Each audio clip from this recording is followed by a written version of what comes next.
സഞ്ജു സാംസന്റെ അവസ്ഥ വളരെയധികം വിഷമം ഉണ്ടാക്കുന്ന ഒരു കാര്യമാണ്. ഒരു പക്ഷേ സഞ്ജു സാംസൺ ഇന്നത്തെ മത്സരത്തിൽ അദ്ദേഹത്തിന് ആ ഒരു പരിക്ക് പറ്റിയിട്ടില്ലായിരുന്നുവെങ്കിൽ അദ്ദേഹത്തിന് പരിക്ക് പറ്റിയിട്ടില്ലായിരുന്നുവെങ്കിൽ ഈ കളി ഒരു പക്ഷേ രാജസ്ഥാൻ റോയൽസ് വിജയിച്ചേനെ. ഉറപ്പ് തന്നെയാണ്. ഇതിപ്പോ കുറെ ആൾക്കാർ ഇതിനെതിരെ വിമർശിച്ചാൽ പോലും ഞാൻ പറയും, ഈ കളിയിൽ സഞ്ജു സാംസന് പരിക്ക് പറ്റിയിട്ടില്ല എങ്കിൽ അദ്ദേഹം പരിക്കിനെ തുടർന്ന് കളിക്കാൻ പറ്റാതെ അദ്ദേഹം കയറി പോകുന്നത് നമുക്ക് കാണാൻ സാധിച്ചു. അദ്ദേഹം നല്ല രീതിയിലാണ് തുടങ്ങിയിട്ടുള്ളത്. ജയ്സ്വാളും സഞ്ജു സാംസൺ നിൽക്കുന്ന സമയത്ത് സഞ്ജു സാംസൺ പരിക്ക് പറ്റി സൈഡ് വലിവ് കാരണം പരിക്ക് പറ്റി പുറത്തു പോകുന്ന സമയത്തൊക്കെ നല്ല രീതിയിൽ രാജസ്ഥാൻ റോയൽസ് നല്ല റൺ റേറ്റിൽ നിൽക്കുന്ന സമയത്താണ്. സഞ്ജു പോയതിനു ശേഷമാണ് കളി കംപ്ലീറ്റ് മാറിപ്പോയത്. സഞ്ജു പോയതിനു ശേഷം ജയ്സ്വാൾ വളരെ സ്ലോ ആയിട്ട് കളിച്ചു.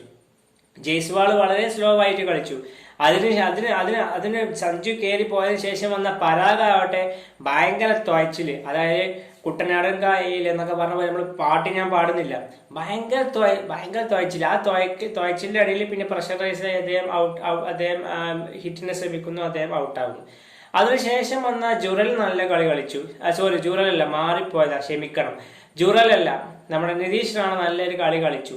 പിന്നെ ജുറലിന്റെ ഞാൻ കഴിഞ്ഞ മുമ്പത്തെ വീഡിയോയിൽ പറഞ്ഞിട്ടുണ്ടായിരുന്നു, ജുറലിന്റെ ഏറ്റവും വലിയ നിലനിർത്തിയ സമയത്ത് ഞാൻ പറഞ്ഞു, ജുറലിന്റെ ഏറ്റവും വലിയ പോരായ്മ, അദ്ദേഹം ഒരു വൺഡേക്ക് പറ്റിയ പ്ലെയറാണ്. പക്ഷെ ജുറലിന്റെ T20യിലുള്ള ഒരു പോരായ്മ എന്ന് വെച്ച് കഴിഞ്ഞാൽ അദ്ദേഹത്തിന് സ്റ്റാൻഡ് ആയി നിൽക്കാൻ കുറച്ച് ബോളുകൾ വേണം.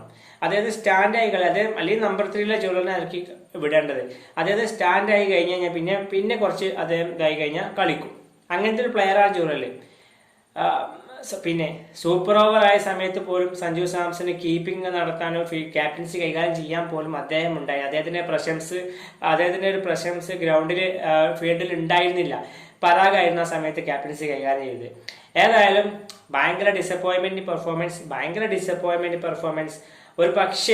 ഒരു പക്ഷേ സഞ്ജു സാംസന് ആ ഒരു സൈഡ് ലെവലിനെ തുടർന്ന് ഔട്ടായിട്ടില്ല എങ്കിൽ, എനിക്ക് തോന്നുന്നു സഞ്ജു കയറി പോയിട്ടില്ലായിരുന്നെങ്കിൽ ആ കളി രാജസ്ഥാൻ റോയൽസ് എന്തായാലും അനായാസം വിജയിച്ചേനെ. കാരണം അത്രയും നല്ല ടച്ചിലായിരുന്നു സഞ്ജു സാംസൺ, വളരെ രീതിയിൽ അറ്റാക്ക് ചെയ്ത് കളിക്കായിരുന്നു. എന്താ പറയേണ്ട ഒരു അൺഫോർച്ചുനേറ്റ്ലി സഞ്ജുവിന്റെ കാര്യം നോക്കിക്കഴിഞ്ഞാൽ വളരെ നിർഭാഗ്യവാനായിട്ടുള്ള കളിക്കാരൻ ഇന്ന് ഇന്ത്യൻ ടീമിൽ ഇന്ത്യൻ പ്ലെയർ വേറെ ഇല്ല എന്നുള്ള എടുത്തു പറയേണ്ട കാര്യം. പിന്നെ അദ്ദേഹത്തിന്റെ പരിക്കിന്റെ അപ്ഡേറ്റ് ഒക്കെ വന്നു കഴിഞ്ഞാൽ ഞാൻ എന്തായാലും അറിയിക്കാം.